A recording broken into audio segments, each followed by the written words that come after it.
우리 함께 말씀 읽고 말씀 나누기 원합니다. 오늘 나눌 말씀은 에베소서 1장 17절에서 19절 말씀입니다. 함께 합독해서 읽도록 하겠습니다. 시작. 우리 주 예수 그리스도의 하나님 영광의 아버지께서 지혜와 계시의 영을 너희에게 주사 하나님을 알게 하시고 너희 마음의 눈을 밝히사 그의 부르심의 소망이 무엇이며 성도 안에 그 기업의 영광의 풍성함이 무엇이며 그의 힘의 위력으로 역사하심을 따라 믿는 우리에게 베푸신 능력의 지극히 크심이 어떠한 것을 너로 알게 하시기를 구하노라. 아멘. 오늘 말씀의 제목은 나의 가치입니다. 가치. 가치에 대한 이야기를 나눌 거예요. 밸류. 가치는 그런 거예요. 어떤 것이 얼마나 중요한가를 나타내는 게 가치죠. 근데 특별히 나의 가치, 내가 얼마나 중요하냐, 내가 얼마나 귀하냐, 그리고 그 가치를 어떻게 알 수 있을까, 그런 얘기를 나누고 싶습니다.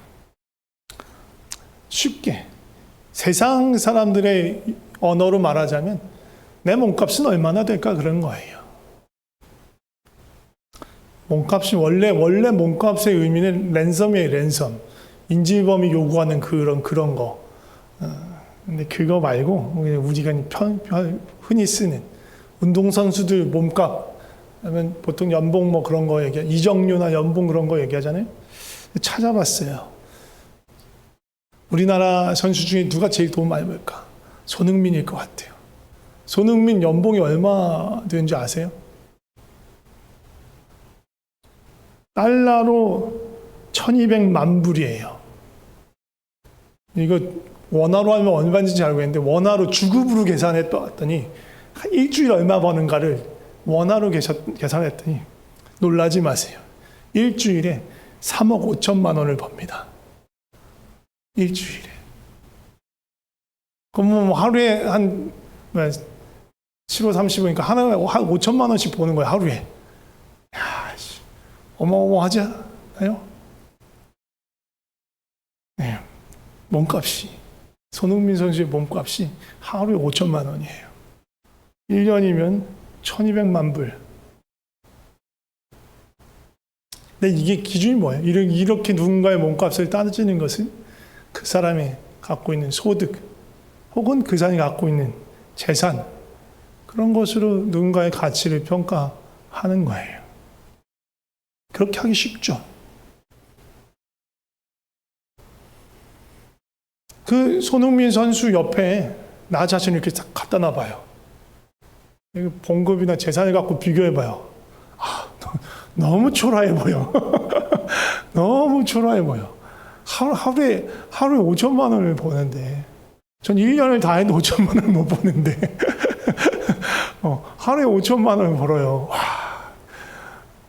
그게 기준이 되면 자괴감이 느껴질 수밖에 없는, 난 무가치한 존재인가? 그럴 수밖에 없는 거예요. 너무 형편없이 보이는 거예요. 그런 걸로 비교하기 싫으니까. 그럼 또 다른 방법으로 사람의 가치를 어떻게 느낄 수 있을까? 사람들의 인정이에요. 존중과 존경이죠. 그럼 지위로 나타날 수도 있고, 또 사람들에 따라서 재산이나 그런 걸로 느껴질 수 있겠지만, 어떤 갖고 있는 권력이나 지위로 인해서 사람들이 바라보는 시선, 그것으로 가치를 느끼기도 해요. 근데 그것도 너무 멀어요. 우리한테는 너무 멀어. 우리 같은 평범한 사람들한테는. 그럼 또 뭐가 있을까? 또 다른 가치 중에 하나는 쓸모있음이에요. 쓸모있음. 이렇게 가끔가다 이렇게 교훈이나 급훈으로 쓸모있는 사람이 되자, 옛날에 그런 동요 같은 것도 있었던 것 같은데, 젊은 분들은 모르겠지만, 세상에 쓸모있는 일꾼이 되자. 그런 노래가 있었어요. 동요 중에. 일꾼이 되지. 기분이 별로 좋지 않습니다. 아무튼, 쓸모 있는 것, 유용함을 통해서 가치를 느끼기도 해요. 어떤 조직이나 공동체 안에서 내가 어떤 역할을 충분히 감당하는 거예요. 사람들이 너 일 잘한다. 넌 정말 우리 조직에, 우리 공동체, 우리 모임에 없어서는 안 되는 존재다. 그렇게 말하는 거예요. 그걸 듣는 거예요. 그러면서 참 내가 가치 있는 사람이구나. 무가치하지 않구나. 존재할 만한, 여기 이 모임에 있을 만한 충분한 이유가 있구나. 라는 생각이 들죠. 그런데 그런 기준으로 본다면 어떤 사람은 그럼에도 불구하고 무가치하게 보일 수 있어요. 누굴까요? 아무것도 하지 않는 사람, 혹은 아무것도 할 수 없는 사람. 무언가 하고 싶은데, 기여하고 싶은데 기여할 수 있는 일이 아무것도 없어. 쉽게 말해서 그냥 있으나 마나해 보이는 거예요. 그러면 내가 왜 있는 걸까? 나의 존재는 뭘까? 나의 가치는 뭘까? 그런 생각이 들 수 있어요.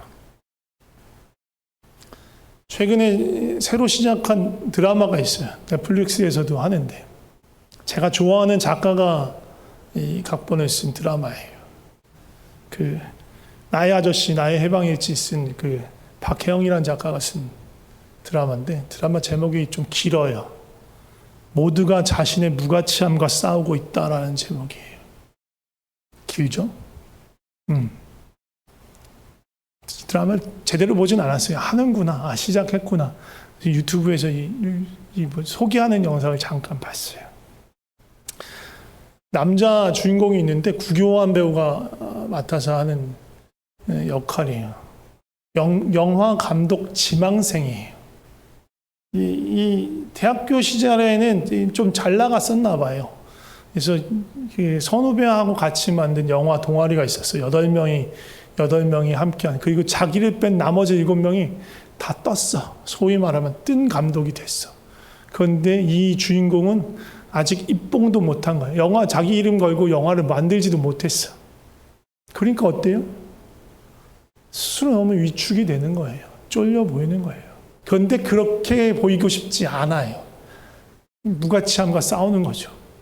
무가치해 보이고 싶지 않은 거야. 그래서 어떻게 모임이면 일단 엄청 떠들어요. 떠드는 것으로, 말하는 것으로 자신의 존재를 나타내고 싶어 해요. 근데 어떤 때는 아무도 들어줄 사람이 없을 때도 있잖아요. 자기 자취방에 혼자 있거나 그러면 아무도 들어줄 사람이 없어. 그럼 어떻게? 옥상으로 올라가서 자기 이름을 크게 소리 질러요. 황동만! 이렇게 하면서 크게 질러요.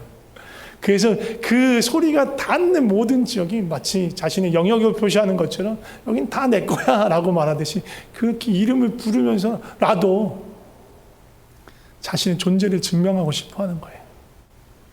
자신의 가치가 있다, 아직 쓸모없지 않다라는 것을 나타내고 싶어서 몸부림을 치는 거예요.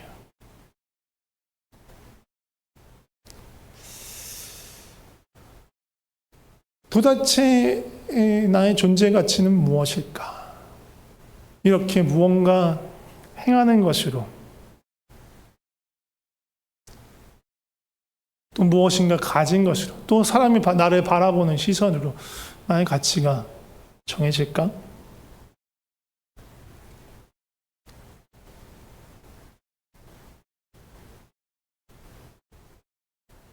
아니라고 생각할 수도 있지만 우리 모두 다 은연중에 다 그런 가치들을 따라가면서 스스로를 자리매김해요. 그럴 때가 많아요.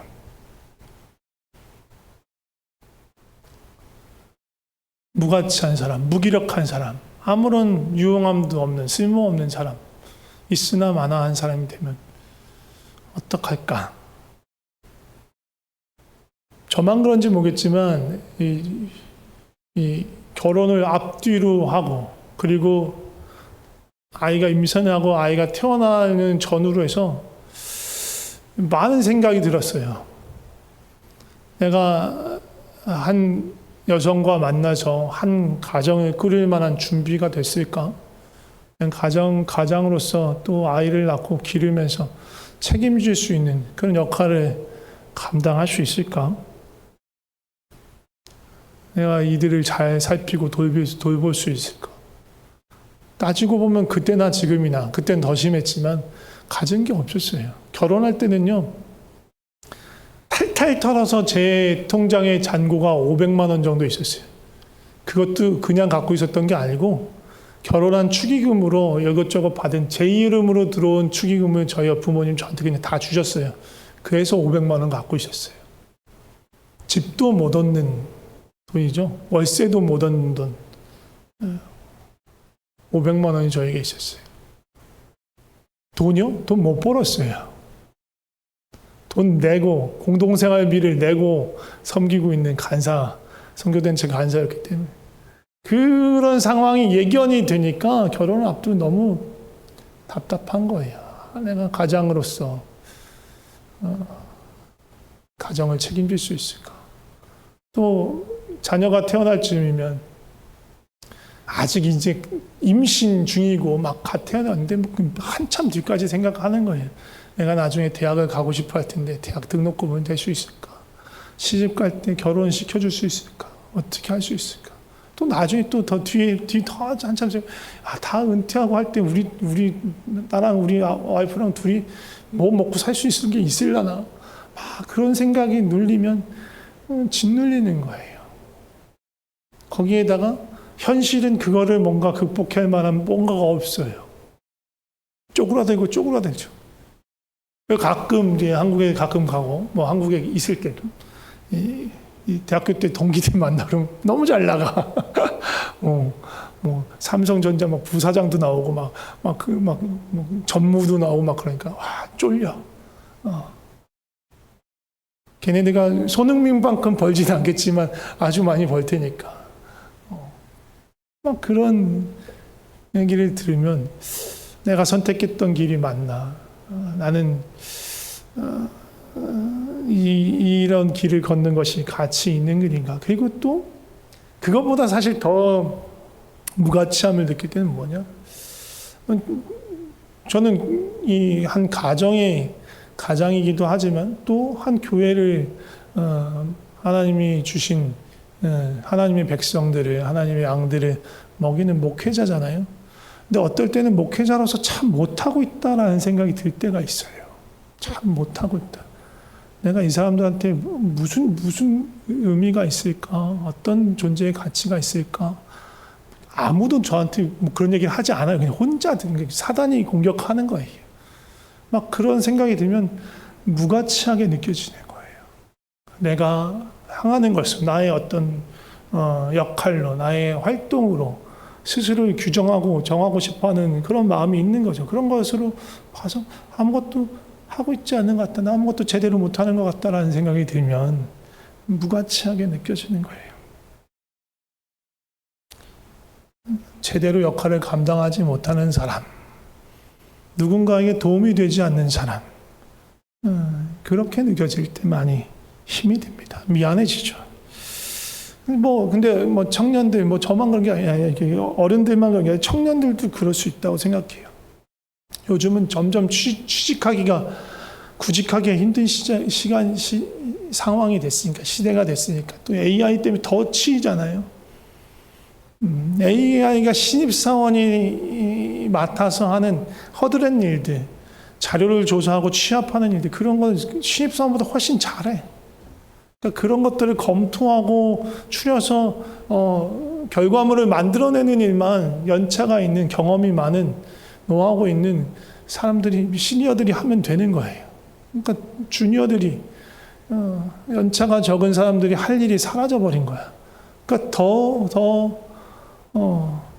취직하기 어려운 상황이 돼버린 거예요.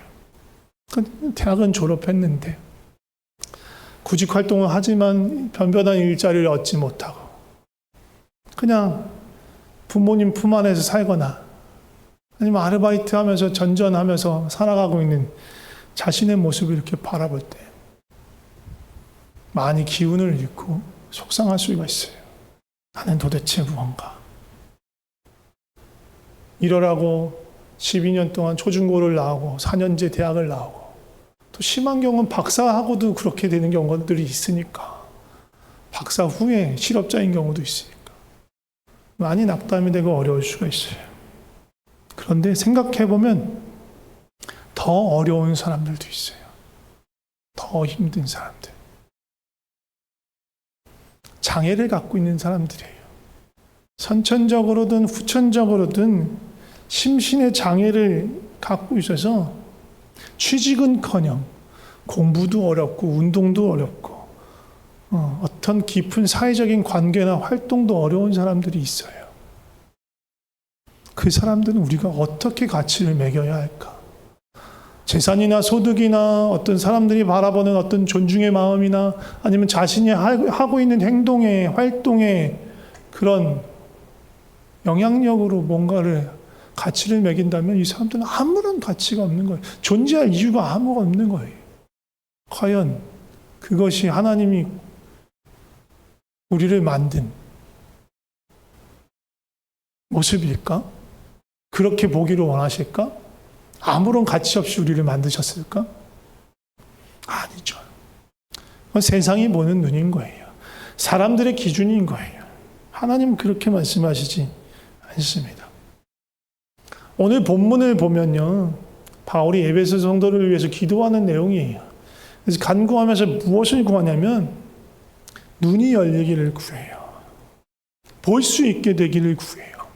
어떻게? 하나님께서 지혜와 계시의 영을 주셔서 이들이 눈이 열리게 하여 주셔서 이들이 실체를, 진리를, 참된 것을 볼 수 있게 해 주옵소서 하고 구하는 거예요. 구하는 그 보게 되기를 원하는 것이 세 가지가 있어요. 세 가지를 보게 되기를 원합니다. 하나님께서 지혜와 계시의 영, 그러니까 다시 말하면 성령님을 통해서 하나님의 마음과 하나님의 뜻, 하나님이 보시는 그 눈을 갖게 하셔서 참된 것, 진리를 보게 하여 주셨어요. 세 가지를 말해요. 네. 첫 번째는 18절에 앞에 있는 부르심의 소망이 무엇인지를 보기를 원하는 거고요. 그 다음에 두 번째는 그 18절 뒷부분에 있는 기업의 영광, 그 기업의 영광의 풍성함을 보기를 원해요. 그리고 세 번째는 19절에 있는 거예요. 하나님의 능력이에요. 하나님의 능력이 지극히 크심이 어떠한가, 그걸 보기를 원하는 거예요. 그걸 알기를 원하는 거예요. 부르심의 첫 번째 것부터 얘기하자면 첫 번째 부르심의 소망이 무엇인지 보기를 원한다. 부르심의 소망, 헬라어도 저렇게 써 있어요. 원문도 이렇게 소유격으로 되어 있는데 부르심의 소망이라고 하면 되게 뭐예요? 부르심의 소망이 좀 풀어서 얘기하면 부르셔서 우리를 부르셔서 이루어 가기를 원하시는 거예요. 우리를 부르셔서 우리 안에서 또 우리를 통해서 우리를 빚어가기를 원하시는 것, 또 우리를 통해서 하기를 원하시는 것, 그게 부르심의 소망이에요.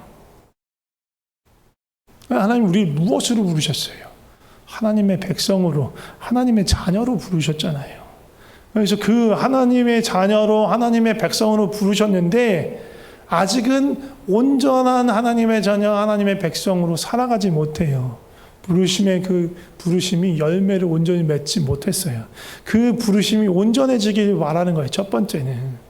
그러니까 어떻게 다른 말로 표현하면 구원의 완성, 온전한 구원이라고 말할 수 있어요. 우리 사람은요, 많은 경우에 현재의 상황 혹은 과거의 경험에 묶여 있을 때가 많아요. 장래 하나님께서 예비하신 소망이 있는데, 이루어 가시기 원하는 것이 있는데 그건 보지 못하고 지금의 처지가 힘들면 위축이 되고 과거에 내 잘못했던 실수나 실패에 묶여서 트라우마처럼 아무것도 시도하지 못하고 꼼짝 못하면서 묶여있는 경우가 있어요. 그런데 바울은 하나님의 눈으로 그 소망을, 하나님 꿈꾸시고 이루어 가시는 그 소망을 바라봤으면 좋겠다, 바라보기를 원한다라고 기도하는 거예요. 단순히 이 소망은요, 단순히 이렇게 됐으면 좋겠다 정도의 수준이 아니에요. 이 부르심의 소망은 한편으로는 약속이고 언약이에요. 하나님의 의지예요. 하나님께서 반드시 이렇게 이루어 가겠다. 말씀하시는 약속이고 언약이고 하나님의 의지인 것이에요.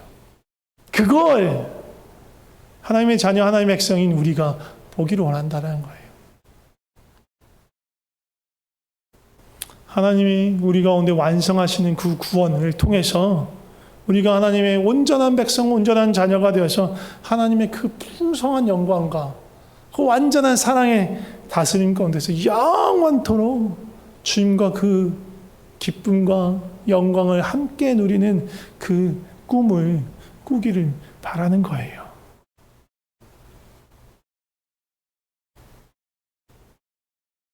그래서 바울은 지혜와 계시의 영이 부어져서 에베소 성도들이 그리고 우리가 그 하나님의 소망을 보기를 원한다라고 말하는 것입니다. 두 번째 우리가 보기 원하는 것은 그 기업의 영광의 풍성함이에요. 소유격으로 돼 있어. 헷갈려. 풀기 힘듭니다. 그리고 사실 원문으로 보면 소유격이 하나 더 있어요. 그 기업의 영광의 풍성함인데 그가 지시어나 관사가 아니고요. 원래 원문을 보면 그 외에 소유격이 하나님의, 그러니까 하나님의 기업의 영광의 풍성함이에요. 좀 풀어서 얘기하지만 하나님의 기업이 갖고 있는 그 영광이 얼마나 풍성한지를 알기 원한다는 거예요. 풀어서 써 있는 성경들도 있어요. 번역된 성경도. 근데 우리 개역개정은 약간은 원문의 어순을 채택한 것도 있고 아닌 것도 있고 한데 그런 부분들이 있어요. 그래서 다른 번역본들을 참고하시는 것도 너무너무 좋습니다. 하나님의 기업이 갖고 있는 그 영광이 얼마나 풍성한지 알기를 원한다는 거예요. 그런데 이걸 또 해석함에 있어서 또 두 가지 해석의 갈래가 있어요. 하나는 하나님의 기업이 하나님의 백성, 하나님의 자녀인 우리를 가리키는 것이다. 하나님의 기업 자체가 우리다. 그러니까 우리가 하나님의 기업으로서 누리는 그 영광이 얼마나 풍성한지 너희가 알기를 원해. 말하는 것이고 또 한 가지 갈래는 하나님의 백성과 하나님의 자녀인 우리가 하나님이 주시는 기업을 받을 때 그 기업이 얼마나 영광스럽고 얼마나 풍성한지를 너희가 알기를 원한다. 라는 거. 이게 사실 두 갈래가 있는데 두 갈래 다 뭐 하나를 굳이 택할 필요 없어요. 저는 바울이 일부러 저렇게 소유격으로 쓰면서 이 두 가지를 다 내포하는 의미로 썼다고 생각을 해요. 그러니까 우리 자신이 하나님의 기업이 된 거예요. 하나님의 소유가 됐어. 하나님의 소유가 됐다는 것이 얼마나 영광스러운지 그것을 알았으면 좋겠어 라는 게 한 가지 뜻이며 또 하나는 하나님의 백성으로서 하나님의 자녀로서 하나님이 주신 하나님께 속한 그 풍성한 모든 기업, 그 영광스러운 기업, 그것이 얼마나 풍성한지 너희가 알았으면 좋겠어 라는 거예요. 마지막 세 번째 바울이 우리의 눈이 열려서 보기 원하는 것은 이건 더 복잡한 어순으로 돼 있어요. 문장으로 돼 있어요. 저 그의 힘으로부터 지극히 크심이 어떠한 것까지가 하나의 그 목적어예요. 알기를 바라는 거예요. 그의 힘의 위력으로 역사하심을 따라 믿는 우리에게 베푸신 능력의 지극히 크심이 어떠한 것인지를 보기로 원한다. 알기로 원한다는 거예요. 말이 복잡하죠. 세 번역에 보면 이렇게 표현해 놨어요. 믿는 사람들인 우리에게 강한 힘으로 활동하시는 하나님의 능력이 얼마나 엄청나게 큰지를 알기 바란다. 다시 말하면 하나님의 자녀인 우리에게 하나님께서 일하고 계세요. 역사하고 계세요. 근데 그냥 역사하는 게 아니라 하나님 원래 전능하시니까 그 하나님의 그 풍성하고 강하신 능력으로 역사하고 계신데 그 능력을, 그 크신 능력을 우리가 알았으면 좋겠다. 우리가 보았으면 좋겠다. 라고 말하는 거예요. 하나님의 능력은 어마어마합니다. 근데 어마어마한 말로 표현하기가 안 돼요. 표현할 수가 없어요. 하나님은 전능하세요. 모든 것을 할 수 있어요. 할 수 없는 게 없으세요. 온 우주 만물을 창조했잖아요. 아무것도 무에서 온 우주 만물을 창조한 거예요.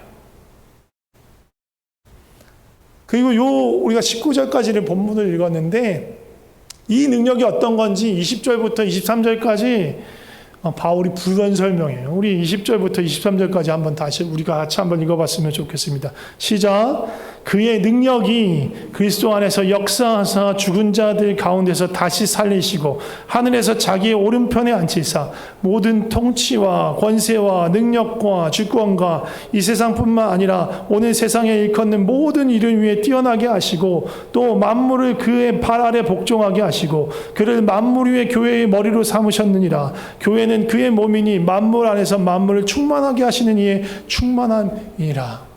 그 능력이 이런 능력이라는 거예요.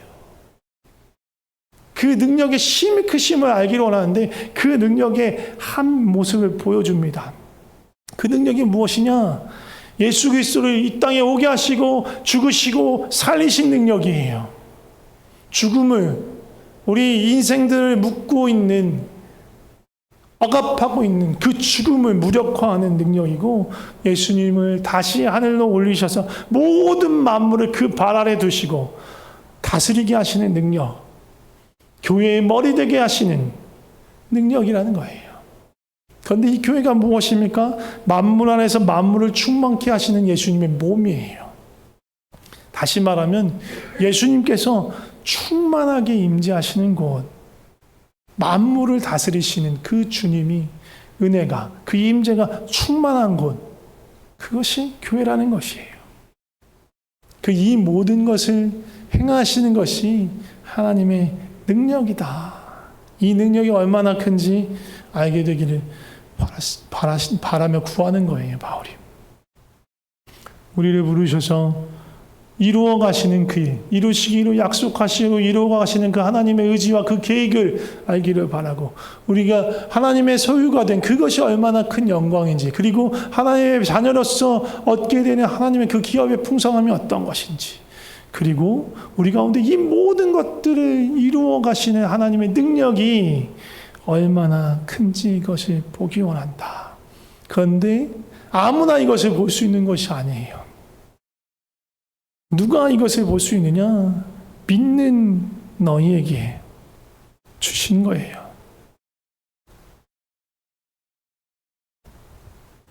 그의 힘령의 유력으로 역사하심을 따라 믿는 우리에게, 예수 그리스도 믿는 자들에게 베푸시는 소망이며 또 영광이며 또 능력인 것입니다.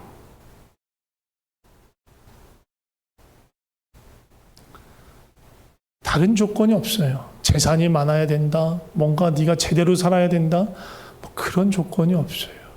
조건 하나, 믿는 우리에게 주시는 거예요.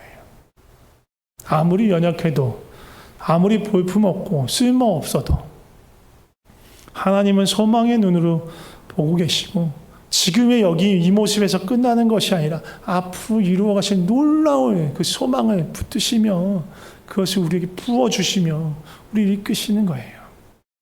사람들은, 세상은 우리를 손가락질할 수 있어요. 또 사단은, 원수는 우리에게 거짓을 속삭이면서 우리를 낭만케 할 수 있어요. 스스로 보잘것없는 존재처럼 보도록 그렇게 우리에게 거짓을 속삭일 수 있습니다. 그런데 진리는 무엇이에요? 하나님께서 우리를 영광스러운 하나님의 기업으로 부르셨다는 거예요. 하나님 거라는 거예요. 제주도에 가면 작은 초가집이 하나 있는데 거기에 사람들이 그렇게 찾아와요. 작은 초가집 전체도 아니고 그 집에 있는, 초가집에 있는 작은 단칸방 하나를 그렇게 사람들이 찾아와요. 왜? 거기에 아주 유명한 사람이 살았었거든요. 이중섭이라는 화가가 너무너무 가난했어. 그래서 그 초가집에 단칸방을 얻어서 이중섭이라는 화가의 가족들이 함께 살았어요. 거기서 그리고 그림을 많이 그렸어요. 그래서 보잘것없는 그 초가집에 사람들이 계속 찾아오는 거예요. 계속 찾아오니까 거기가 이중섭 거리라는 거리에 이름이 붙이고 거기에 이중섭 미술관이라는 미술관이 세워지고, 삼성에서 이중섭 씨의 많은 작품들을 모아가지고 그 미술관에 전시해요. 작은 초가집인데 그 단칸방인데 찾아가요. 단칸방이 귀하고 아주 멋진 게 아니에요. 근데 왜? 이중섭이 거기서 살았으니까.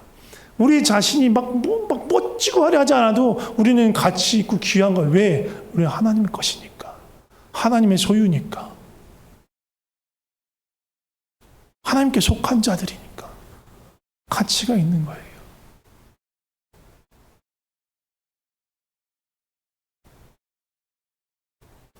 하나님 우리를 단지 소유하실 뿐만 아니라 우리로 하여금 하나님의 그 풍성한 하나님께 속한 놀라운 것들을 누리고 경험하게 하세요.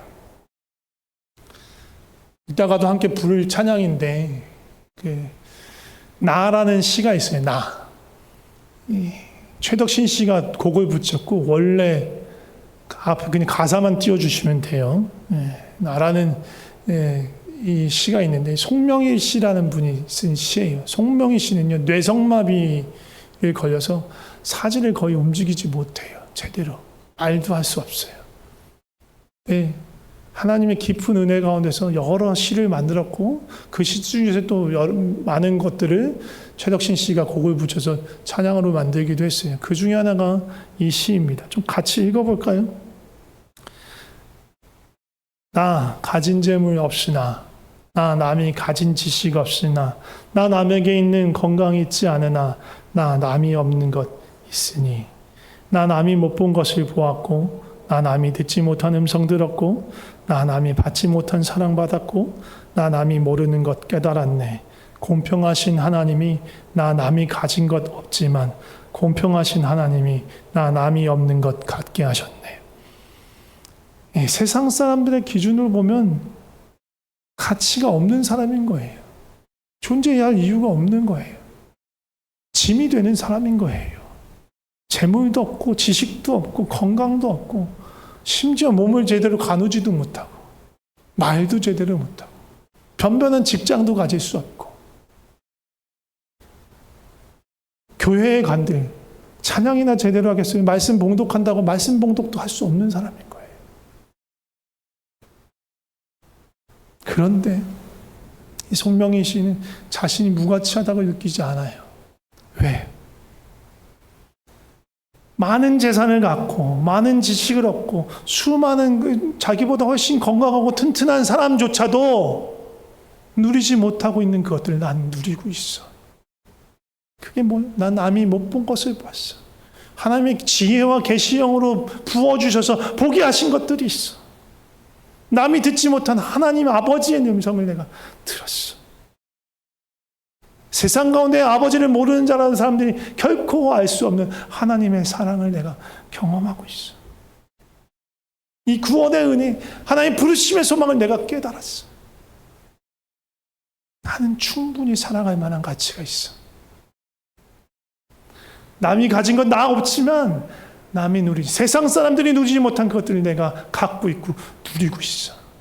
나는 충분히 가치 있는 존재야. 라고 말하는 것입니다. 이것이 하나님이 주신 하나님의 자녀의 영광이에요. 하나님의 기업의 영광이에요. 그리고 하나님께서 이 풍성한 것을 우리에게 주시려고, 그리고 그 소망의 부르심의 소망을 이루어 가시려고 우리에게 하나님의 능력을 보이시고 능력을 주셨어요. 아까 여러 가지로 말했지만 그 능력의 핵심은 예수 그리스도이십니다. 우리를 부르시려고, 우리를 다시 소유 삼으시려고 이 땅에 사람이 되어 오시고 십자가에 죽으시고 부활하셔서 지금 온 우주 만물을 다스리고 계신, 그리고 우리의 중보자가 되신 예수 그리스도, 그분이 우리의 능력이십니다.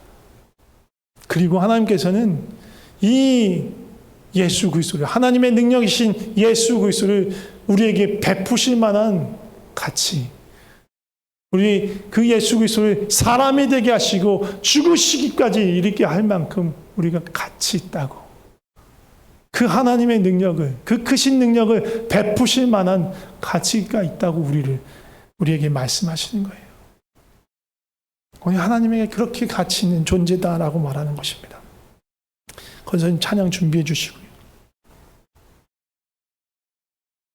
세상은요, 소득이든 소유든 활동이든 공로든 기여도든 어떤 영향력이든 그것으로 누군가의 존재의 가치를 매기려고 해요.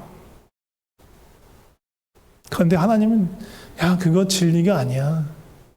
그건 바른 기준이 아니야. 그건 바른 눈이 아니야. 너의 가치는 너와 나의 관계 속에서 찾을 수 있는 거야. 너는 나의 소유가 되었기 때문에 가치가 있는 거야. 내가 너를 부르심의 소망을 가지고 이끌어가기 때문에 가치가 있는 거야. 내가 너를 살리고 다시 나의 소유 삼기 위해 내 아들을 주었기 때문에 가치가 있는 거야. 라고 말씀하시는 거예요.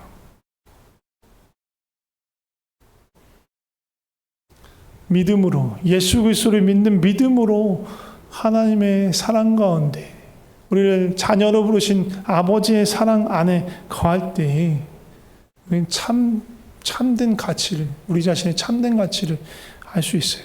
세상이 아무리 우리를 향해서 소리를 치고 외치고 너는 보잘것없어 아무것도 아니야 라고 외쳐도 그 사랑의 품 안에 거하면 그 모든 소리가 잠잠해지고 우리를 바라보시는 하나님의 시선을 느낄 수 있는 거예요. 우리를 귀하게 여기시는 하나님의 눈빛을 바라볼 수 있는 것입니다. 그리고 그 사랑을 받는 자라면 응당해야 될 일이 하나 더 있어요. 고린도후서 5장 16절 17절 읽어보고 마무리하도록 하겠습니다. 같이 읽겠습니다. 시작. 그러므로 우리가 이제부터는 어떤 사람도 육신을 따라 알지 아니하노라. 비록 우리가 그리스도도 육신을 따라 알았으나 이제부터는 그같이 알지 아니하노라.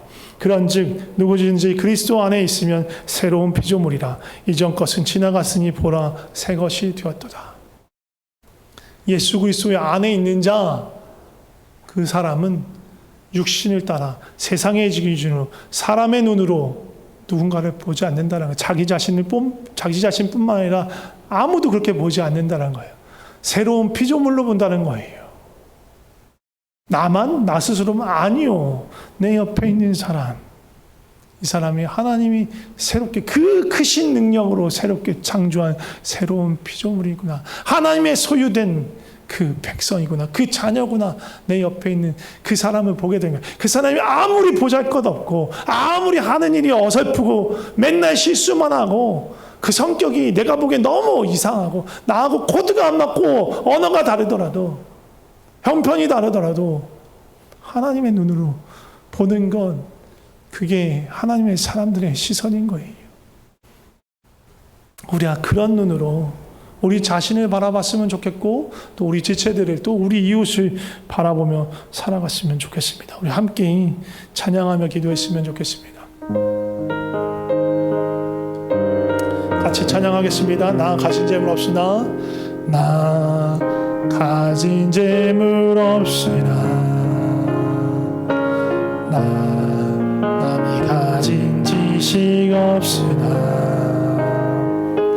나 남에게 있는 건강이 있지 않으나 나 남이 없는 것 있으. 다시 한번 나 가진 재물 없으나 나 가진 재물 없으나 나 남이 가진 지식 없으나 나 남에게 있는 건강이 있지 않으나 나 남이 없는 것 있으니 나 남이 못 본 것이 보였고 나 남이 듣지 못한 음성 들었고 나 남이 받지 못한 사랑 받았고 나 남이 모르는 것 깨달았네.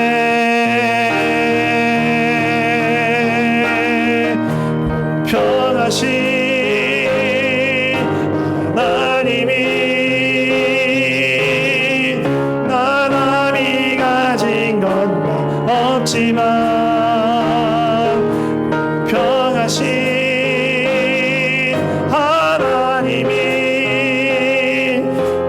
남이 없는 것 같게 나 남이 못 본 것을 보았고 나 남이 못 본 것을 보았고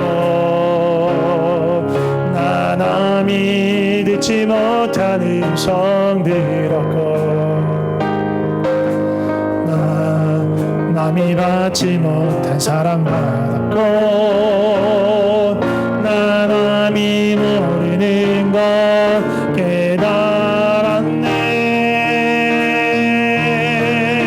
깨달았네. 평하신 하나님이 나 남이 가진 건 나 없지만 평하신 하나님이 나 남이 없는 것 같게 공평하신 하나님이 공평하신 하나님이 나 남이 가진 건 나 없지만 평하신 하나님이 나 남이 없는 것 같게 하소서. 아멘. 우리 함께 기도했으면 좋겠습니다. 혹시라도 우리 이 자리에 계신 분들 가운데 자신의 무가치함과 싸우고 계신 분이 있으십니까? 스스로 너무 보잘것없어 보이고 한심해 보이고 아무런 도움이 되지 않는 것 같고 아무런 기여를 하지 못하는 것 같고 가족도 교회도 또 나의 하나의 삶도 제대로 건사하지 못하는 것 같아. 낭망하고 쪼그라들고 약해진 마음이 있다면 또한 그런 염려와 걱정이 있다면 주 앞에 그 마음을 진실되게 쏟아놓으면서 기도했으면 좋겠습니다. 그러면서 동시에 주님 나에게 주님 지혜와 계시의 영으로 눈뜨게 하여 주시옵소서. 세상의 눈, 사람의 눈 그것으로 보는 것이 아니라 육신의 눈으로 보는 것이 아니라 사단의 거짓으로 속는 것이 아니라 지혜와 계시의 영으로 진리 가운데서 나 자신을 볼 수 있게 하여 주시옵소서. 그렇게 주님께 구하며 기도했으면 좋겠습니다. 같이 기도하겠습니다.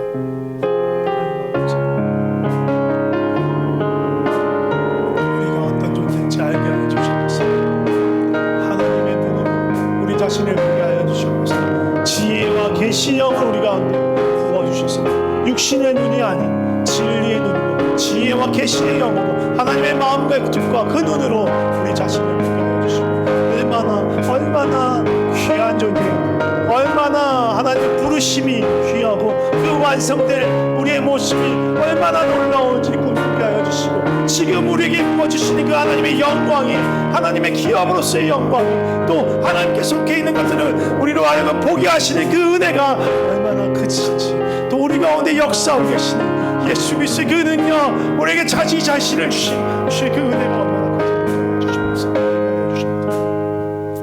계속해서 기도할 때 그 새로운 눈으로 주님의 마음, 주님의 뜻, 주님의 눈으로 나의 지체들을 보게 하여 주시옵소서. 나의 이웃을 보게 하여 주시옵소서. 열방을 바라보게 하여 주시옵소서. 세상의 눈, 사람의 기준 그것으로 이전에 누군가를 판단하고 평가하고 그렇게 취급하고 대하였다면 그 모든 것을 죄로 여기고 주 앞에 고백하며 주님 이제는 주님의 눈으로 새롭게 보게 하여 주시옵소서. 아무것도 아버지 세상의 눈, 사람의 눈으로 보지 않게 하시고 이전 것은 지났으니 새롭게 된 주 안에서 새롭게 된 그 부르심의 소망을 바라보며 그 영광을 바라보며 하나님의 능력을 찬양하며 한 사람 한 사람을 우리가 서로 바라볼 수 있도록 또 열방과 이웃을 바라볼 수 있도록 하여 주시옵소서. 그렇게 강구했으면 좋겠습니다. 같이 기도하겠습니다.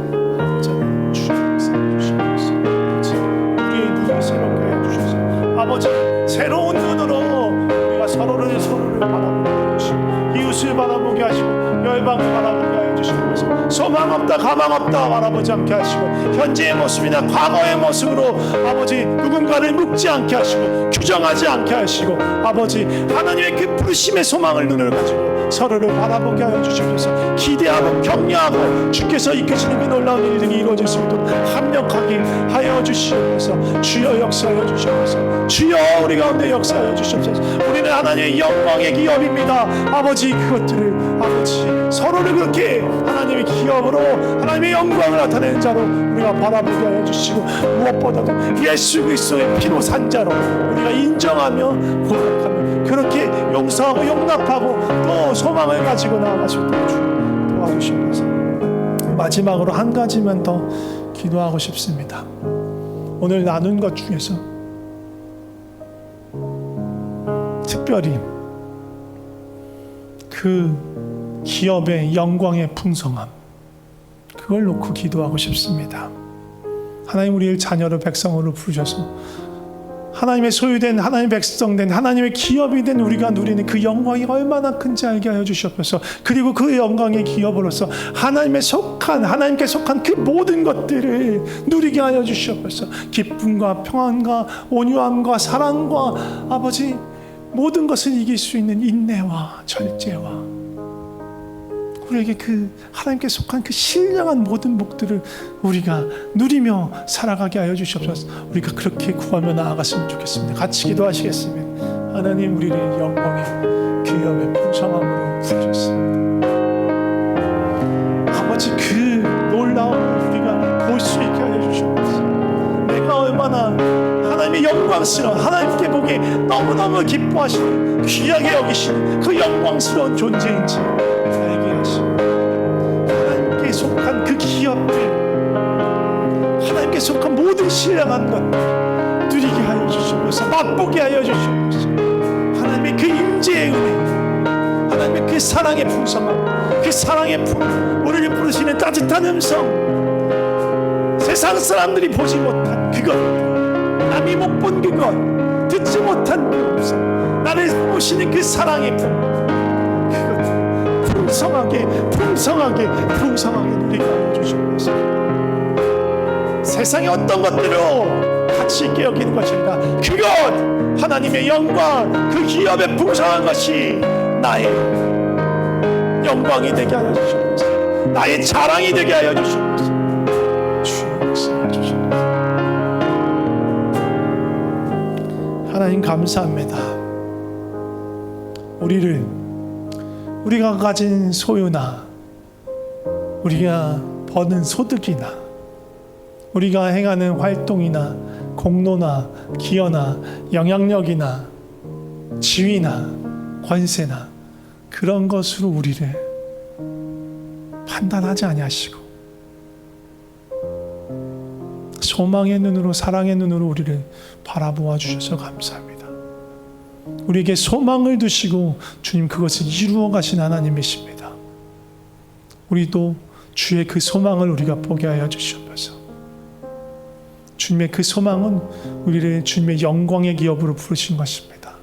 하나님의 소유된 자, 하나님의 백성으로서 하나님의 자녀로서 온전히 하나님의 영광을 나타내는 그런 존재로 우리를 부르셨습니다. 그리고 그렇게 우리 안에서 그것을 이루어 가십니다. 우리가 그것을 잊지 않게 하여 주시고 우리 자신을 바라볼 때 그것으로 보게 하여 주시옵소서. 또한 내 지체를 내 이웃을 육신의 눈이 아니라 그 하나님의 지혜와 계시의 영으로 바라보는 자